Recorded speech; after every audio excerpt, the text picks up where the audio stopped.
മത്സരത്തിൽ എന്തെങ്കിലും തരത്തിലുള്ള പരാതികൾ വന്നാൽ അതിനെ നിയമാനുസൃതം പരിഹരിക്കാനായിട്ട് അതിന് നേതൃത്വം നൽകുന്നവർക്ക് കഴിയുന്നുണ്ടോ എന്നൊക്കെ ഉള്ളത് ഒരു വലിയ പ്രശ്നമാണ്. എൻ്റെ ഓർമ്മ ശരിയാണെങ്കിൽ ഇന്ത്യയിൽ ഇങ്ങനെ സംഭവം നടത്തി ഇതുപോലെ ഫിൽറ്റർ ചെയ്തൊരു സംഭവം നടത്തിയിട്ടില്ല. ഇല്ല. ഇപ്പോൾ തിരുവനന്തപുരം ജില്ലയിൽ സമ്പത്തിൻ്റെ ആ ഒരു ഇച്ഛാശക്തിയാണ് ഇതിൻ്റെ പ്രചോദനം നൽകിയ സമ്പത്ത്. ഒരുപാട് കുട്ടികൾ പരിശീലനം നൽകിയ ആളാണ്. അപ്പോൾ ഏറ്റവും നമ്മളിപ്പോൾ നോക്കിക്കഴിഞ്ഞാൽ അറിയാം, ഒരു കോട്ടും 4 ലക്ഷം 5 ലക്ഷം 6 ലക്ഷം രൂപയുണ്ട് ഒരാൾക്ക് WKF AKF ആകാം. ഇതാണ് അവസ്ഥ. അറിവില്ലെങ്കിലും അവർക്ക് സർട്ടിഫിക്കറ്റുകൾ കിട്ടുന്നു. അതെ, തീർച്ചയായും പൈസയാണെന്ന് മാനദണ്ഡം. കാണാൻ കഴിയാത്ത ഒരു ശരിക്കുള്ള ഒരു റഫറി പാനൽ സെലക്ഷൻ ഒക്കെ ഉള്ളതുകൊണ്ട് തന്നെ നമ്മളെല്ലാവരും വളരെ സന്തോഷത്തിലാണ്. ശരിക്കും ഇങ്ങനെ ഒരു അസസ്മെന്റ് അല്ലെങ്കിൽ എങ്ങനെയാണ് ഒരു ജഡ്ജ് ആവേണ്ടതെന്നോ അല്ലെങ്കിൽ ഒരു റഫറി ആവേണ്ടതെന്നൊക്കെ ഉള്ള ഇതുപോലുള്ളൊരു പ്രോഗ്രാമിൽ പങ്കെടുക്കുമ്പോഴാണ് ശരിക്കും തുടക്കക്കാരായിട്ടുള്ള ആൾക്കാർക്കെല്ലാം അറിയാൻ പറ്റും. നല്ല ഒരു മികച്ച റഫറി പാനൽ, അന്താരാഷ്ട്ര നിലവാരത്തിലേക്കുള്ള ഒരു റഫറി പാനലിനെ തിരഞ്ഞെടുക്കുക എന്നുള്ള ലക്ഷ്യത്തോടു കൂടിയാണ് സ്കാറ്റ് ഒരു നടപടി സ്വീകരിച്ചിരിക്കുന്നത്. ഈ റഫറി ആയാലും ജഡ്ജ് ആയാലും നമ്മൾ നിൽക്കുമ്പോൾ നമ്മുടെ ഇന്ന് പറ്റുന്ന മിസ്റ്റേക്കുകളൊക്കെ തിരുത്തി കുറച്ചും കൂടി പെർഫെക്റ്റ് ആയിട്ട് നല്ല രീതിയിൽ അത് ചെയ്യാൻ പറ്റുന്ന രീതിയിലുള്ളൊരു ട്രെയിനിങ് മറിച്ച് ഒരു കുട്ടി വരുന്നത് ഒരു വർഷം ട്രെയിൻ ചെയ്തൊരു കുട്ടിയാണ് വന്ന് ഇറങ്ങുന്നത്. ആ ഒരു ബോധ്യം ഈ വരുന്ന ജഡ്ജസിനും അല്ലെങ്കിൽ റഫറീസിനും കൂടി ഉൾക്കൊണ്ടുകൊണ്ട് വേണം ഇനി മുന്നോട്ട് ചെയ്യാനായിട്ട്. കാരണം അത് മനസ്സിലാക്കിയാൽ മാത്രം ഒരു കുട്ടി എത്രത്തോളം ട്രെയിൻ ചെയ്യുന്നുണ്ട് അല്ലെങ്കിൽ ആ ഒരു പെയിൻ എടുക്കേണ്ടതെന്നുള്ള മനസ്സിലാവുള്ളൂ. മലയാള ജനത ന്യൂസ്, വാർത്തയുടെ സത്യവും ധർമ്മവും. മലയാള ജനത ന്യൂസിലേക്ക് വീണ്ടും ഒരിക്കൽ കൂടി സ്വാഗതം. കരാട്ടെ ലോകത്തേക്ക് പുതിയൊരു മാനം നൽകിക്കൊണ്ട് പുതിയ രീതിയിലേക്ക് റഫറിമാരെയും ജഡ്ജിമാരെയും സെലക്ട് ചെയ്യുന്ന ഒരു റഫറി പാനൽ ആറ്റിങ്ങൽ സ്വസ്തിയ ക്ലബ്ബിൽ നടക്കുകയാണ്. കേരള സ്പോർട്സ് കൗൺസിലിന്റെയും കേരള ഒളിമ്പിക് അസോസിയേഷന്റെയും കേരള സ്പോർട്സ് കരാട്ടെ അസോസിയേഷന്റെയും അംഗീകാരത്തോടുകൂടി തിരുവനന്തപുരത്ത് പ്രവർത്തിക്കുക എന്ന സംഘടനയാണ് സ്കാറ്റ്. സ്കാറ്റിന്റെ കീഴിലാണ് ഈ referee commission and referee panel selection test ഇവിടെ നടക്കുന്നത്. ഇതിന് ഗോജൂരിയുടെയും അതോടൊപ്പം തന്നെ ഷോട്ടോക്കാന്റെയും ഷിട്ടൂരുടെയും ഉന്നത ബോഡിയിലുള്ള മാസ്റ്റേഴ്സ് അഥവാ ഉന്നത രീതിയിലുള്ള ചീഫ് റഫറിമാരാണ് ഇതിൽ ജഡ്ജ് നടത്തി ഇതിന് കഴിവുള്ള ആളുകളെ സെലക്ട് ചെയ്യാൻ വേണ്ടി എത്തിയിട്ടുള്ളത്. എന്നാൽ ഇതിന്റെ വിശേഷങ്ങളാണെന്ന് മലയാള ജനത ന്യൂസ് വഴി പങ്കുവയ്ക്കുന്നത് കരാട്ടെ ചെയ്യുന്നവർക്ക്, കരാട്ടെ പ്രേമികൾക്ക്, കരാട്ടെയെക്കുറിച്ച് അറിയണമെന്ന് ആഗ്രഹിക്കുന്നവർക്ക് സത്യത്തിൽ ഏതാണ് ആധികാരികത, എങ്ങനെയാണ് കരാട്ടെ മത്സരങ്ങൾ നടക്കുമ്പോൾ അതിൽ വിജയം പരാജയം സ്വീകരിക്കുന്നത് അല്ലെങ്കിൽ തീരുമാനിക്കുന്നത്, എന്താണ് അവിടുത്തെ ജഡ്ജ് റഫറിമാരുടെ അവകാശങ്ങൾ അല്ലെങ്കിൽ കഴിവുകൾ, ഇത് പങ്കുവയ്ക്കുകയാണെന്ന് മലയാള ന്യൂസിന്റെ ഇന്നത്തെ എപ്പിസോഡിലൂടെ നിങ്ങളുടെ കമന്റ്സുകൾ പ്രതീക്ഷിച്ചുകൊണ്ട് ഇവരെ ഈ എപ്പിസോഡിലേക്ക് സ്വാഗതം ചെയ്യുകയാണ്. സെലക്ട് ചെയ്യപ്പെട്ട 26 പേരാണ് ഈ ഒരു റഫറി കമ്മീഷൻ ജഡ്ജ് പാനൽ എക്സാമിൽ പങ്കെടുക്കാൻ വേണ്ടി എത്തിയത്. കരാട്ടെ രംഗത്തുള്ള വിവാദങ്ങൾക്കൊടുവിൽ അതിനൊരു പരിഹാരം കാണുവാൻ വേണ്ടിയാണ് സ്കാറ്റ് എന്ന സംഘടന ഇവിടെ ഇങ്ങനൊരു എക്സാം സംഘടിപ്പിച്ച് പ്രഗത്ഭരായ റഫറിമാരെയും അതോടൊപ്പം തന്നെ ജഡ്ജിമാരെയും വാർത്തെടുക്കുക എന്നതാണ് സ്കാറ്റിന്റെ ലക്ഷ്യം. ഇതിന് ചുക്കാൻ പിടിച്ചത് സെക്രട്ടറി സമ്പത്ത് സെൻസായിരുന്നു.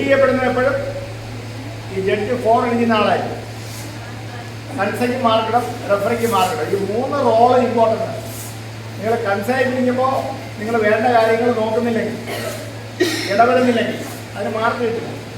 ഈ പാനൽ ടെസ്റ്റിൽ എക്സാമിനറായി കടന്നു വന്നത് Kerala karate association referee commission member sensei Thomas ടി.എ, കൊല്ലത്ത് നിന്ന് സെൻസായി വികാസ് ഫിലിപ്പ്, തൃശ്ശൂരിൽ നിന്ന് രജീഷ് കൃഷ്ണ എന്നിവരാണ് ഈ ഒരു പാനലിൽ എക്സാമിനർമാരായി കടന്നു വന്നത്. കൂടാതെ SKAT vice president Shiju M Habeeb, treasurer Jyothinath, joint സെക്രട്ടറിമാരായ Suresh M, Suresh K, executive അംഗം സുധീർ എസ് എന്നിവർ നേതൃത്വം നൽകി.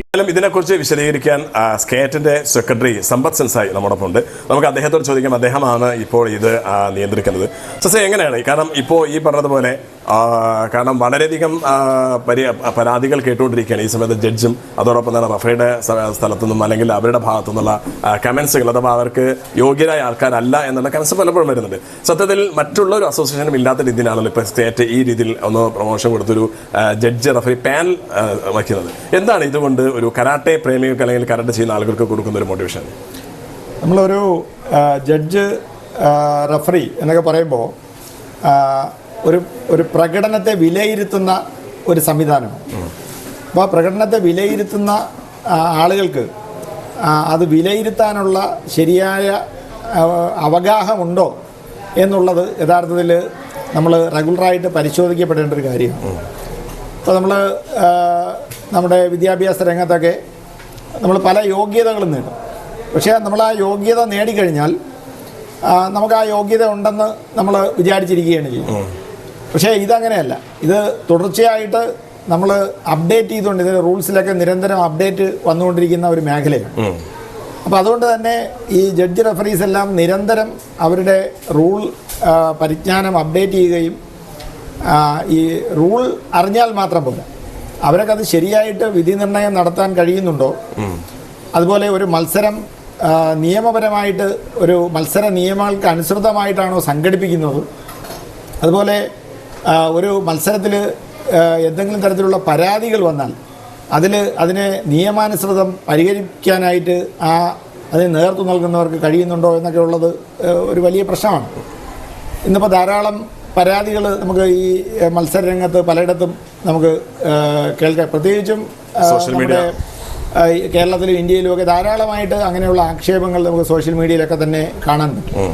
അപ്പോൾ ഈ ഒരു സാഹചര്യത്തിലാണ് സ്കാറ്റിൻ്റെ റഫറി കമ്മീഷനും റഫറി പാനലും അത് യോഗ്യതയുടെ അടിസ്ഥാനത്തിൽ അവരുടെ ഈ രംഗത്തുള്ള അറിവിൻ്റെയും ആ അറിവ് പ്രാവർത്തികമാക്കുന്നതിനുള്ള കഴിവിൻ്റെയും അടിസ്ഥാനത്തിൽ ഇവരെ ഈ റഫറി കമ്മീഷനെയും റഫറി പാനലിനെയും ഒക്കെ തിരഞ്ഞെടുക്കണം എന്ന് സ്കാറ്റിൻ്റെ ഭരണസമിതി തീരുമാനിക്കുകയും അതിൻ്റെ അടിസ്ഥാനത്തിലാണ് നമ്മളിന്ന് ഈ ഇത്തരത്തിലുള്ള ഒരു പ്രോഗ്രാം ഇവിടെ സംഘടിപ്പിച്ചിരിക്കുന്നത്. അപ്പോൾ സാധാരണ ഈ റഫറി കമ്മീഷൻ റഫറി പാനൽ എന്നൊക്കെ പറയുന്നത് പലപ്പോഴും ഈ കരാട്ടയിൽ മാത്രമല്ല, പലപ്പോഴും ഈ നമ്മുടെ ഇവിടുത്തെ ഒരു സംവിധാനം അനുസരിച്ച് ഈ വേണ്ടപ്പെട്ടവരെ നിയമിക്കുക എന്നുള്ളതാണ് ഇവിടുത്തെ ഒരു പൊതു രീതി എന്ന് പറയുന്നത്. അപ്പോൾ അത് മാറിക്കൊണ്ട് കരാട്ടയുടെ എല്ലാ സ്റ്റൈലുകൾക്കും പ്രാതിനിധ്യം കൊടുത്തുകൊണ്ട്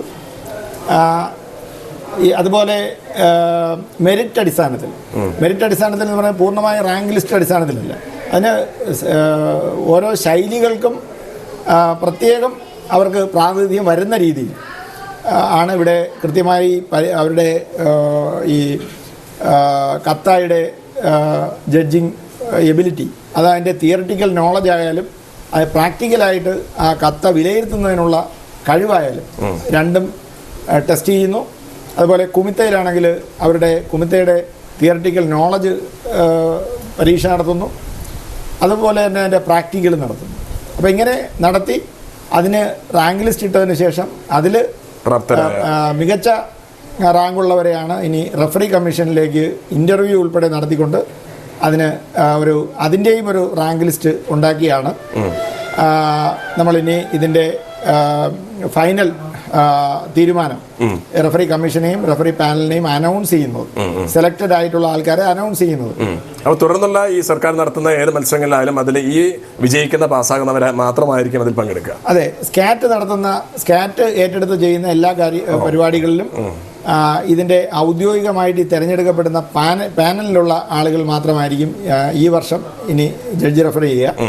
നമ്മൾ ഒരു വർഷം ഇത് കുറച്ച് വർഷങ്ങളിലേക്ക് തിരഞ്ഞെടുക്കുന്ന ഒരു പരിപാടിയല്ല, എല്ലാ വർഷവും ഈ പ്രോസസ്സ് നടത്തി മികച്ച എപ്പോഴും കമ്പീറ്റൻ്റ് ആയിട്ടുള്ള ആളുകൾ തന്നെ ഈ ഒരു മേഖല റഫറി കമ്മീഷനായാലും റഫറി പാനലായാലും ഉണ്ടായിരിക്കുക എന്നുള്ളതാണ് നമ്മൾ ഉദ്ദേശിക്കുന്നത്.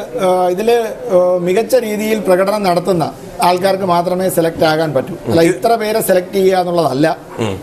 ഇതിൽ മത്സരങ്ങൾ ഇപ്പോൾ തിയറി പരീക്ഷയുണ്ട്, ആ തിയറി പരീക്ഷയ്ക്ക് ഒരു മാർക്കുണ്ട്. അതുപോലെ ഇനി അതിൻ്റെ പ്രാക്ടിക്കൽ നടക്കുമ്പോൾ മിസ്റ്റേക്കുകളില്ലാതെ ജഡ്ജ് റഫറിങ് ഒക്കെ ചെയ്തവരാണ് സെലക്ട് ആകുന്നത്. ഓക്കെ, ഇതിന് ആരാണ് ഇതിലൊരു എക്സാം നടത്തിയവർ വിജയികളാണോ അല്ല ഇവർ പരാജിതരാണോ യോഗ്യരാണോ എന്ന് സെലക്ട് ചെയ്യാൻ എങ്ങനെയാണ് ഉന്നത ബോഡിയിൽ ആരെങ്കിലും വരുന്നുണ്ടോ ഇതിനകത്തേക്ക്? ഇത് സ്കാറ്റ് എന്ന് പറയുന്നത് sports karate association of Thiruvananthapuram എന്ന് പറയുന്നത് തിരുവനന്തപുരം ജില്ലാ സ്പോർട്സ് കൗൺസിലും തിരുവനന്തപുരം ജില്ലാ ഒളിമ്പിക് അസോസിയേഷനും അംഗീകൃതമായിട്ടുള്ള തിരുവനന്തപുരം ജില്ലയുടെ ഔദ്യോഗിക കരാട്ടെ ബോഡിയാണ്. ഇത് കേരള കരാട്ടെ അസോസിയേഷൻ്റെ കീഴിലാണ് ഈ സ്കാറ്റ് വരുന്നത്. ഓക്കെ, സംസ്ഥാന തലത്തിൽ നിന്നും. അതെ, കേരള സ്പോർട്സ് കൗൺസിലും കേരള ഒളിമ്പിക് അസോസിയേഷനും അംഗീകരിച്ചിട്ടുള്ള കേരളത്തിലെ ഔദ്യോഗിക കരാട്ടെ സംഘടനയാണ് കേരള കരാട്ടെ അസോസിയേഷൻ. അപ്പോൾ ഈ ഒരു പ്രോഗ്രാമിൽ ജഡ്ജ് ഇതിൻ്റെ വിലയിരുത്തലിന് ആയിട്ട് എക്സാമിനേഴ്സ് ആയിട്ട് വരുന്നത് കേരള കരാട്ടെ അസോസിയേഷൻ്റെ സീനിയറായിട്ടുള്ള എഫിഷ്യൻ്റ് ആയിട്ടുള്ള റഫറീസാണ് ഇത് വിലയിരുത്തുന്നതിനായിട്ട് എത്തിയിട്ടുള്ളത്. അത് ഷിറ്റോറിയു, ഷോട്ടോക്കാൻ, ഗോജുറിയു ഈ 3 സ്റ്റൈലിൻ്റെയും ഓരോ റെപ്രസെൻറ്റേറ്റീവ്സ് ആണ് ഇതിൽ. അവർ ഈ രംഗത്ത് മികച്ച രീതിയിൽ മത്സര നിയമങ്ങളെക്കുറിച്ച് നല്ല അവഗാഹമുള്ള ഇത്തരം സെലക്ഷനുകൾ നടത്തി പരിചയമുള്ള ആൾക്കാരെയാണ് ഇതിന് വേണ്ടിയിട്ട് നമ്മൾ ഇവിടെ കൊണ്ടുവന്നിട്ടുള്ളത്. നേരത്തെ സ്കാറ്റിന്റെ സെക്രട്ടറി പറഞ്ഞതുപോലെ ഉന്നത ബോഡിയുള്ള എക്സാമിനർമാരാണ് ഇവിടെ എത്തിയിട്ടുള്ളത്. അത് വിവിധ സ്റ്റൈലുകളിൽ നിന്നുള്ള എക്സാമിനർമാരാണ് ഇവിടെ എത്തി നല്ല മികച്ച റഫറിമാരെയും അതോടൊപ്പം തന്നെ ജഡ്ജസിനെയും സെലക്ട് ചെയ്തത്. നമുക്ക് അവരോട് ചോദിക്കേണ്ടതുണ്ട് എന്താണ് ഈ പാനലിനെ കുറിച്ച്. എങ്ങനെയാണ്, കാരണം വിവിധ സ്ഥലങ്ങളിൽ നിന്നുള്ള കണ്ടസ്റ്റന്റുകൾ ഇവിടെ പങ്കെടുത്തു, പക്ഷേ അവർക്ക് നേരത്തെ റഫറിയായിട്ടും ജഡ്ജസായിട്ടൊക്കെ പങ്കെടുത്തവരുമാണ്. സത്യത്തിൽ എങ്ങനെയായിരുന്നു അവരുടെ ഒരു പെർഫോമൻസ്? മാത്രമല്ല ഇത് കാണുന്ന പ്രേക്ഷകരോടും കരാട്ടെ അസോസിയേഷനിൽ പ്രവർത്തിക്കുന്നവർക്കും എന്തൊരു മെസ്സേജാണ് ഇതുവഴി കൈമാറാനുള്ളത്? നമ്മുടെ കരാട്ടെ മത്സരങ്ങൾ എന്ന് പറയുന്നത് നല്ല പ്ലേയേഴ്സിനെ തിരഞ്ഞെടുക്കുക എന്നുള്ളതാണ്. ഒരു വർഷം കഠിനമായിട്ട് പ്രാക്ടീസ് ചെയ്ത് വരുന്ന കുട്ടികളിൽ ഏറ്റവും മികച്ചവരെ തിരഞ്ഞെടുക്കുക എന്നാണ് നമ്മുടെ ജോലി. അപ്പോൾ അതിന് തിരഞ്ഞെടുക്കണമെന്നുണ്ടെങ്കിൽ അതിനകത്ത് ഏറ്റവും പ്രഗത്ഭരായ ഒഫീഷ്യൽസ് വേണം, ജഡ്ജസ് വേണം, റഫറീസ് വേണം. മിസ്റ്റേക്സിലുണ്ടെങ്കിൽ അത് അപ്പോഴപ്പോൾ പരിഹരിച്ച് പോകാനായിട്ട് കൺസ അല്ലെങ്കിൽ ആർബിട്രേറ്റർ അല്ലെങ്കിൽ മാച്ച് സൂപ്പർവൈസർ എന്ന് പറയുന്നത് ഇവരെല്ലാം വേണം. ഇതെല്ലാം വരുന്ന മറ്റൊരു മത്സര ഇവരിനേക്കാൾ ഏറ്റവും കൂടുതൽ ഒരു ബൗട്ടിൽ ഏറ്റവും കൂടുതൽ അംഗങ്ങൾ വേണ്ടത് കരാട്ടയാണ്. കാരണം മിനിമം 7 പേര് വേണം. ഈ 7 പേരും മാത്രമേ അതിന്റെ റിസൾട്ട് ഉണ്ടാവുള്ളൂ. ഇപ്പം എന്തായാലും തിരുവനന്തപുരം ജില്ലയിൽ, കേരളത്തിൽ ഇതുവരെ എൻ്റെ ഓർമ്മ ശരിയാണെങ്കിൽ ഇന്ത്യയിൽ ഇങ്ങനൊരു സംഭവം നടത്തി, ഇതുപോലെ ഫിൽറ്റർ ചെയ്തൊരു സംഭവം നടത്തിയിട്ടില്ല. ഇല്ല. ഇപ്പൊ തിരുവനന്തപുരം ജില്ലയിൽ സമ്പത്തിന്റെ ആ ഒരു ഇച്ഛാശക്തിയാണ് ഇതിന് പ്രചോദനം നൽകിയ. സമ്പത്ത് ഒരുപാട് കുട്ടികൾ പരിശീലനം നൽകിയ ആളാണ്. അപ്പോൾ ഏറ്റവും നല്ല മത്സരാർത്ഥികളെ തിരഞ്ഞെടുക്കണമെന്നുള്ള ആ ഒരു താല്പര്യമാണ് ഇങ്ങനെ ഒരു സംരംഭത്തിന് അദ്ദേഹത്തെ പ്രേരിപ്പിച്ചത്. സാധാരണ നമ്മൾ ട്രെയിൻ ചെയ്തെടുക്കുന്നത് ഈ പറഞ്ഞ ഫൈറ്റേഴ്സിനെയാണ്, അല്ലെങ്കിൽ അതിൽ കണ്ടസ്റ്റന്റിനെയാണ്. സത്യത്തിൽ ഇത് റഫറി പാനൽ നടത്തി അത് മികച്ച റഫറിമാരെയും ജഡ്ജിനെയും പങ്കെടുപ്പിക്കുക. തീർച്ചയായും ഇങ്ങനെ നടക്കുന്ന പരാതികൾ സോഷ്യൽ മീഡിയ കരാട്ടെ ആക്ഷേപിക്കുന്ന രീതിയിലേക്ക് മാറുന്നുണ്ട്. അതിലൊരു മാറ്റം സത്യത്തിൽ ഇന്നത്തെ ഈ ഒരു ക്യാമ്പ് ഉണ്ടാകുമോ? തീർച്ചയായും ഉണ്ടാകുമെന്നാണ് എൻ്റെ പ്രതീക്ഷ. ഒന്നാമത്തെ കാര്യം, കരാട്ടെ ആക്ഷേപിക്കുന്നു എന്ന് പറഞ്ഞ അഭിപ്രായത്തോട് എനിക്ക് യോജിപ്പില്ല. കരാട്ടെ അല്ല, കരാട്ടിലെ തെറ്റുകൾക്കെതിരെയാണ്, അതിനെയാണ് ആക്ഷേപിക്കുന്നത്, അതിനെയാണ് കുറ്റപ്പെടുത്തുന്നത്. അത് ഇനി ഉണ്ടാകുന്നുണ്ട് ചെയ്യണം. കാരണം ഈ കുറ്റങ്ങൾ തിരുത്തപ്പെട്ടാലല്ലേ കൂടുതൽ നല്ലൊരു സിസ്റ്റമായിട്ട് മാറും. ഇത് കരാട്ടയുടെ കുറ്റത്തെ അല്ല, കരാട്ടയിലെ ചില വ്യക്തികൾ കാണിക്കുന്ന കുറ്റങ്ങളെയാണ് വിമർശിക്കപ്പെടുന്നത്. ഒരിക്കലും കരാട്ടെ അല്ല ആക്ഷേപിക്കപ്പെടുന്നത്. രണ്ടാമത്തെ കാര്യം, ഈ ഇങ്ങനൊരു സെലക്ഷൻ, ആദ്യമായിട്ട് ഇങ്ങനൊരു സെലക്ഷൻ നടത്തിയ സമ്പസൻസെയും സ്കാറ്റിനെയും ഞാൻ അഭിനന്ദിക്കും. പ്രത്യേകിച്ച് ഇന്നലെ രാത്രി ഈ പറഞ്ഞ പോലെ സമ്പസൻസയാണ് 3 മണി വരെ ഉറക്കമുള്ള നമ്മുടെ ഉള്ളിൽ ഈ പരിപാടിക്ക് ഇത്. അത് മാത്രമല്ല, ഇന്നലെ ഒരു ദിവസം മാത്രമല്ല, 1 മാസത്തോളം നീണ്ട പ്രയത്നമുണ്ട് ഇതിന്. തീർച്ചയായും. അപ്പോൾ അതിനാദ്യം ഞാൻ അഭിനന്ദിക്കും. രണ്ടാമത്, ഈ പറയുന്ന പ്രോസസ്സ്, ഇതിൻ്റെ ഓരോ സ്റ്റെപ്പുകളിലൂടെയും കടന്നു പോകുമ്പോൾ നമുക്കറിയാം ഇത്രത്തോളം ബുദ്ധിമുട്ടിയാണ് ഈ 26 ഒഫീഷ്യൽസ് ബുദ്ധിമുട്ടിയാണ് ഈ ചലഞ്ചിനെ അക്സെപ്റ്റ് ചെയ്യുന്നത്. ആ ചലഞ്ച് അക്സെപ്റ്റ് ചെയ്ത് 26 വരെ ഞാൻ ഓരോരുത്തരായിട്ട് തന്നെ ബന്ധിക്കാൻ തയ്യാറാണ്. കാരണം എത്രയൊക്കെ പറഞ്ഞാലും നമ്മളെ ചലഞ്ച് ചെയ്യുകയാണ്, ചലഞ്ച് ചെയ്യുകയാണ്. അതുകൊണ്ട് ഞാൻ അവരെ അഭിനന്ദിക്കും. പിന്നെ വേറൊരു ചോദ്യം ചോദിച്ചത്, കുമിത്തെ പ്ലേയേഴ്സിന് അല്ലെങ്കിൽ കട്ട പ്ലേയേഴ്സിനാണ് സാധാരണ സെലക്ഷൻ കൊടുക്കുക. നമ്മൾ നല്ല രീതിയിൽ പ്ലേയേഴ്സിനെ സെലക്ട് ചെയ്തിട്ട് പ്രാക്ടീസ് കൊടുത്തിട്ട് മാത്രമല്ല, അവരെ സെലക്ട് ചെയ്യുന്ന ഒഫീഷ്യൽസിനെ നമ്മൾ പ്രാക്ടീസ് കൊടുക്കണം. അങ്ങനെ നല്ല ഒഫീഷ്യൽസ് മാത്രമേ നല്ല പ്ലേയേഴ്സിനെ സെലക്ട് ചെയ്യാൻ പറ്റൂ. ഇവിടെ ഒരു കോമ്പറ്റീഷൻ നടക്കുമ്പോൾ ഏറ്റവും പ്രയോറിറ്റി കൊടുക്കുന്ന കോമ്പറ്റീറ്ററിന്.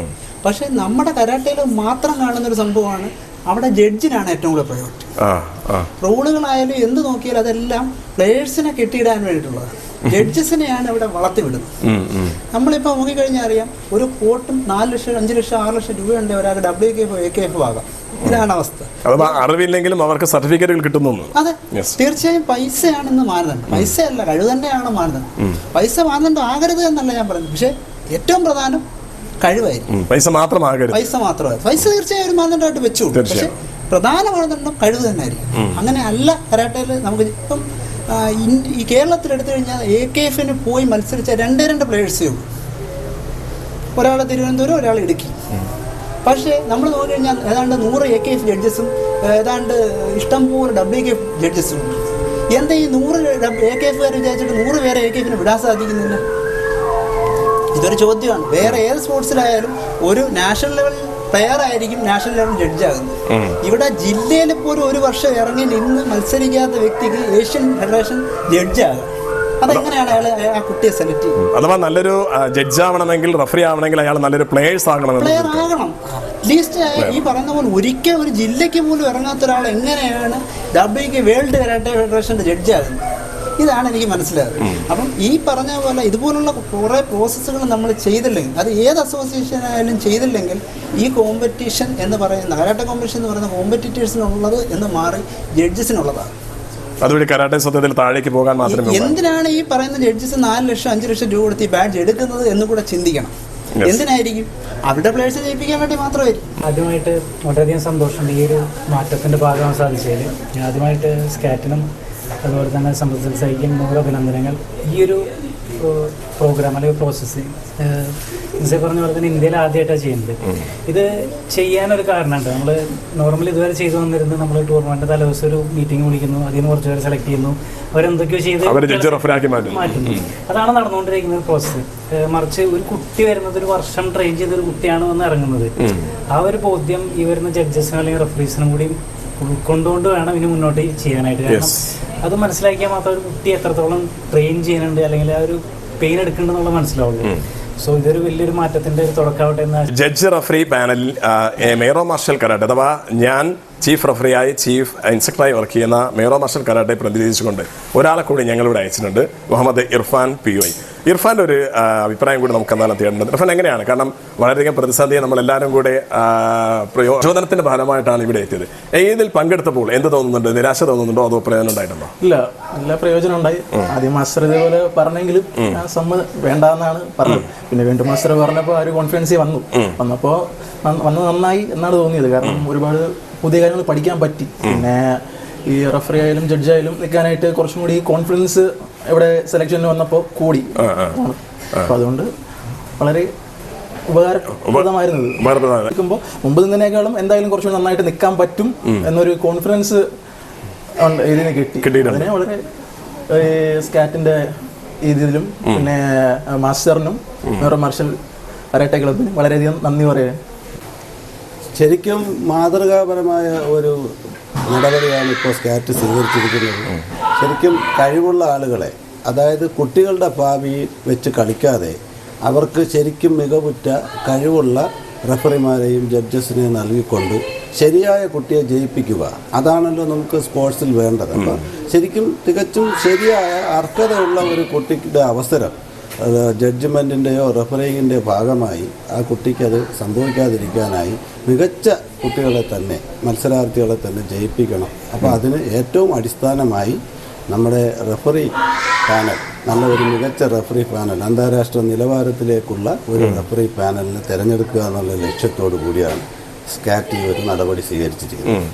തികച്ചും അഭിമാനം തോന്നുന്നു. കാര്യം തികച്ചും ഇപ്പോൾ പരീക്ഷ എഴുതി, അതിനുശേഷം പ്രാക്ടിക്കൽ നടത്തി, അതിനുശേഷം മറ്റു ഇൻ്റർവ്യൂ നടത്തിയാണ് നമ്മുടെ ഈ നടപടികൾ നടക്കുന്നത്.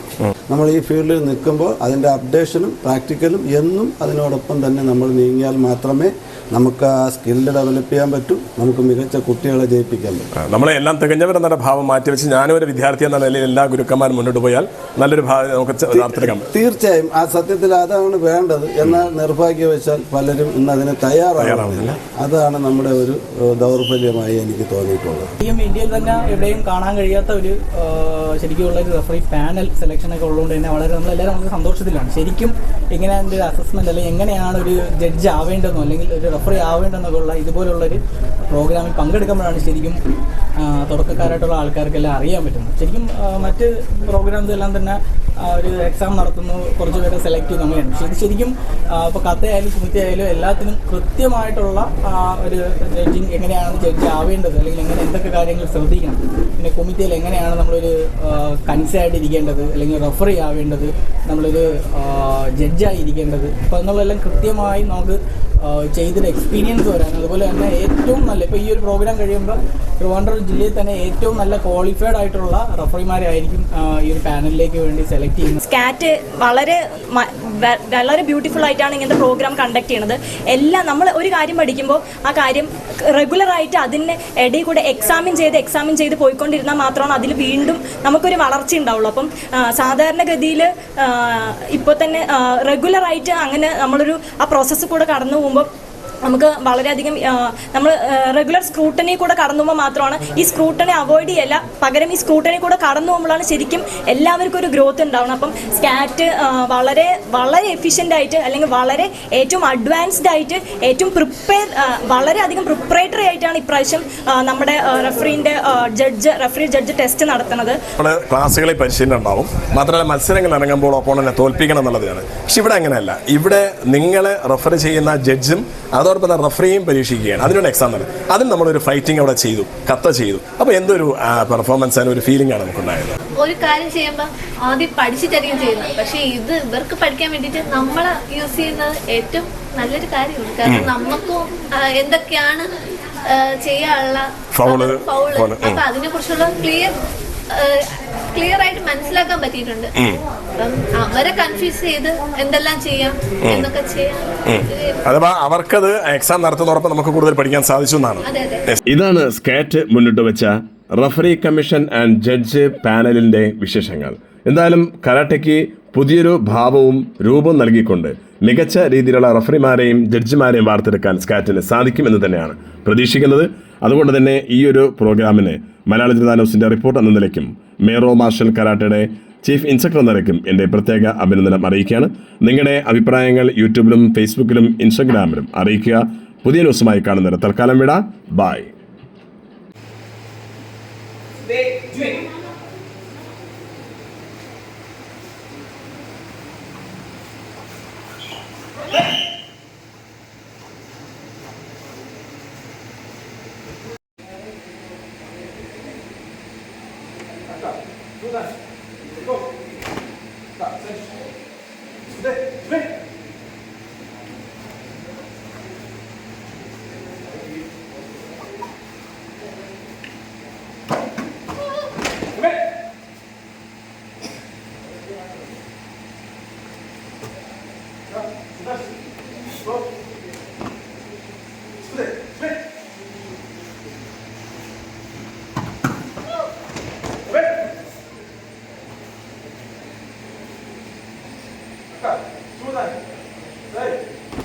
മലയാള ജനത ന്യൂസ്, വാർത്തയുടെ സത്യവും ധർമ്മവും.